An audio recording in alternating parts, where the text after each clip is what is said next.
Hi, Angie with McNulty Coaching Services. And this video series is going to be about summer tips. I can't believe it's almost summer already. And I have been thinking of how can I make summer as smooth as possible with 3 kids at home while I'm trying to work and keeping all of us focused on what needs to be done. So these are some of the tips I came up with, and actually I use a lot of them during the school year too. It's just our schedule is different during the summer. And so our kids have chores, and I have been planning them out usually a week at a time, and so I'm trying to get a month at a time done. So right now I have June done, and then as we get closer to the end of June, I'll work on July. So that way no one is surprised when it comes to what needs done on certain days. They can come to my office, see what their chores are for the day. They have weekly chores that consist of, they get one chore that is consistent for the week. Those are, someone has to take care of the dogs, someone has to do the dishes, and the other one is wiping the counters and table. So that way our kitchen is always clean, and those are the ones that they have to do for the whole week. And then they switch. And then they have daily chores too, and that can consist of vacuuming, sweeping, mopping, pulling weeds, cleaning the bathrooms. Really, our kids can do any of the chores.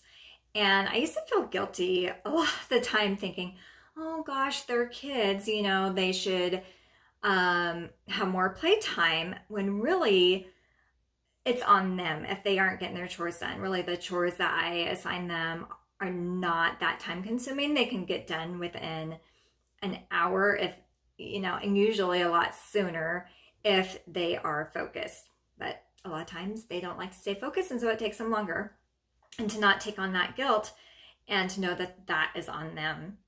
So to encourage them a little bit in the summer, I'm going to also offer incentives if they are done with everything by after lunch. So in the morning, they are expected they can have free time in the morning until about 10 o'clock, so they can watch a little bit of TV, have their breakfast, kind of get into their day. Then they are to get ready for the day, and they are to have all their chores done, and the rooms are to be clean, and then have lunch.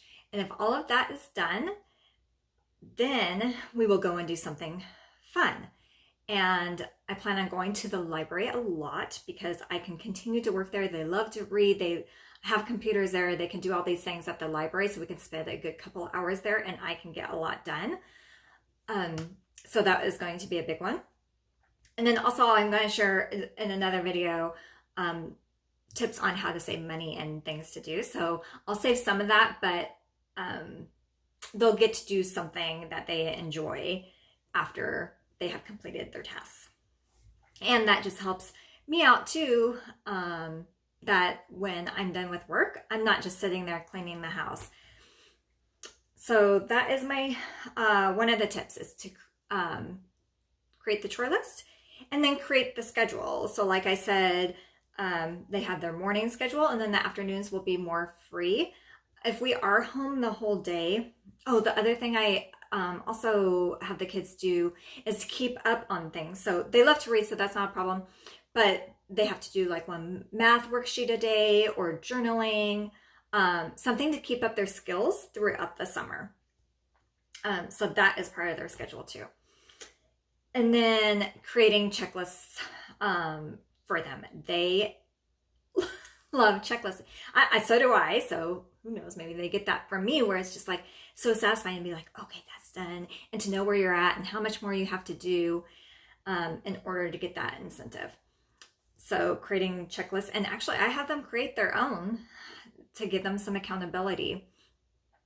And with the things that are consistent, I usually have them create it, put it in like those sheet protectors, and then get them a dry erase marker so they aren't having to recreate it every day. We talked about incentives, and then for me, so for you, I highly suggest doing your big three. So big three are, what are the big three items that you have to get done in your day? Sometimes we have a list a mile long and have a really hard time, especially at the end of the day, thinking, oh, we didn't get all of our stuff done. Well, no, you're not going to get your 20 things done in 12, 16 hours. You need to break it down. What are the big three items that you want to make sure that you have done for the day? So like for day, I have a mastermind coming up, so I'm going to be advertising for that. I'm recording this video series, and I'm writing to my email list. So those are my big three. And then I'm going to break that down into tasks. And so that way it's not time related, it's my big three. And then if I have extra time, that's great. That's a bonus. And I can do more things on top of that. So let's see, what else was I going to say about big three?